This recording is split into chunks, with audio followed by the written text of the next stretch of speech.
नमस्कार, मेरा नाम पीयूष पांडे है। आज पंजाब की राजनीति में अचानक एक नाम सुर्खियों में आया, सुखजिंदर सिंह रंधावा का। सुखजिंदर सिंह रंधावा 62 वर्षीय कांग्रेस के नेता हैं। पंजाब की पॉलिटिक्स को जानने समझने वाले लोग भले ही सुखजिंदर सिंह रंधावा का नाम जानते हों, लेकिन पंजाब के बाहर सुखजिंदर सिंह रंधावा का नाम बहुत कम लोगों ने सुना है। बहुत लोगों के मन में सवाल उठा कि सुखजिंदर सिंह रंधावा अचानक मुख्यमंत्री की दौड़ में कैसे आ गए। बहुत लोगों के मन में सवाल ये भी उठा कि सुखजिंदर सिंह रंधावा तो कभी कैप्टन अमरिंदर सिंह के बहुत करीबी हुआ करते थे, वो अचानक मुख्यमंत्री रहे कैप्टन के खिलाफ कैसे खड़े हो गए। तो आज की बात सुखजिंदर सिंह रंधावा को लेकर। सुखजिंदर सिंह रंधावा और कैप्टन अमरिंदर सिंह बहुत करीबी थे। बहुत करीबी का मतलब उनकी दोस्ती जय वीरू की तरह थी। दोनों एक साथ हर मुश्किल में खड़े रहे। आलम ये कि सुखजिंदर सिंह रंधावा ने कैप्टन अमरिंदर का साथ उन मौक़ों पर दिया जब बाकी लोग साथ छोड़ जाते हैं। अमरिंदर सिंह जब 42 विधायकों के साथ इस्तीफा देने पहुंचे थे सतलज यमुना लिंक विवाद में सुप्रीम कोर्ट का आदेश आने के बाद, तो सुखजिंदर सिंह रंधावा वो शख्स थे जो सबसे आगे थे इस्तीफा देने वालों में। इससे पहले गुरदासपुर में जब गुरदासपुर से ही प्रताप सिंह बाजवा भी हैं, जो एक ज़माने में कैप्टन अमरिंदर सिंह के विरोधी माने जाते थे, और जब उनको पंजाब कांग्रेस का अध्यक्ष बनाया गया तो सुखजिंदर सिंह रंधावा वो शख्स थे जो उनके खिलाफ मोर्चा खोले हुए थे, क्योंकि अमरिंदर प्रताप सिंह बाजवा के खिलाफ थे। लगातार सुखजिंदर सिंह रंधावा ने कैप्टन अमरिंदर सिंह का साथ दिया, लेकिन अचानक ऐसा क्या हुआ कि सुखजिंदर सिंह रंधावा कैप्टन के खिलाफ आ खड़े हुए।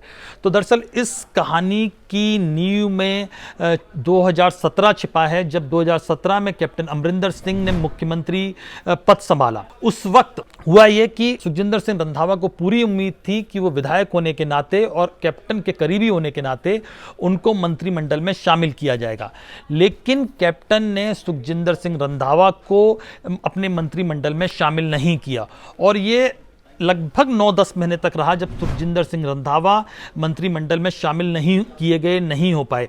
और कहा यह गया कि अमरिंदर सिंह पर बहुत दबाव है, सुखजिंदर सिंह रंधावा को शामिल ना कराने को लेकर उन पर एक बड़ी लॉबी का दबाव है।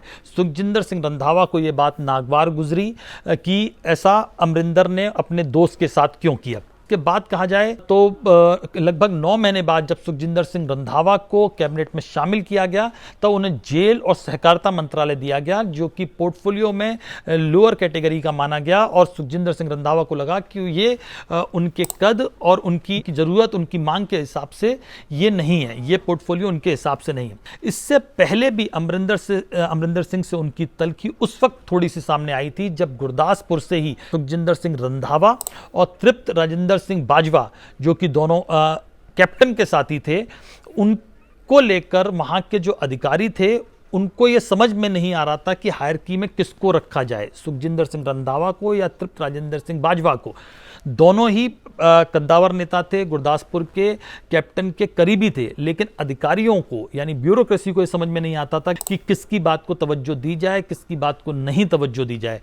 इसको लेकर सुखजिंदर सिंह रंधावा ने कैप्टन अमरिंदर सिंह से शिकायत की, अमरिंदर सिंह से बात की, लेकिन इस समस्या का हल नहीं निकल पाया। इसके बाद कोटकपुरा फायरिंग मामले को लेकर जब सुखजिंदर सिंह रंधावा ने पहली बार आवाज़ उठाई, वो भी कैप्टन अमरिंदर सिंह को नागवार गुजरी।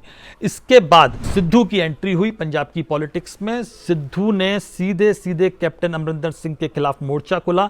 इससे पहले होता क्या था पंजाब की पॉलिटिक्स में, क्योंकि कैप्टन अमरिंदर सिंह बहुत पावरफुल, बहुत कद्दावर नेता थे, वो किसी की नहीं सुनते थे, क्योंकि उनका कद बड़ा था। 2017 में पंजाब में अगर कांग्रेस ने सत्ता हासिल की तो उसकी वजह एकमात्र कैप्टन अमरिंदर सिंह थे। कैप्टन अमरिंदर का कद इतना बड़ा था कि 2014 में अरुण जेटली के खिलाफ कैप्टन को भेजा गया अमृतसर में, और कैप्टन ने अरुण जेटली को पटकनी दी, बावजूद इसके कि मोदी लहर चल रही थी, हर बड़ा नेता मोदी लहर में जीत रहा था, लेकिन कैप्टन ने अरुण जेटली को हराया था।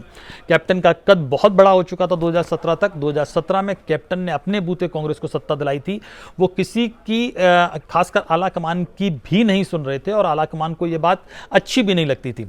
कैप्टन की रणनीति ये थी कि उन्होंने अपने हिसाब से सरकार चलाई, अपने हिसाब से मंत्रिमंडल बनाया। उसमें हुआ ये कि कई सारे लोग छिटक गए, जिसमें सुखजिंदर सिंह रंधावा भी एक थे।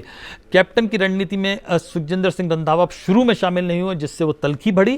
कैप्टन ने अपने जो विरोधी थे उनको साध के रखा था, या कहें कि चेक एंड बैलेंस किया हुआ था।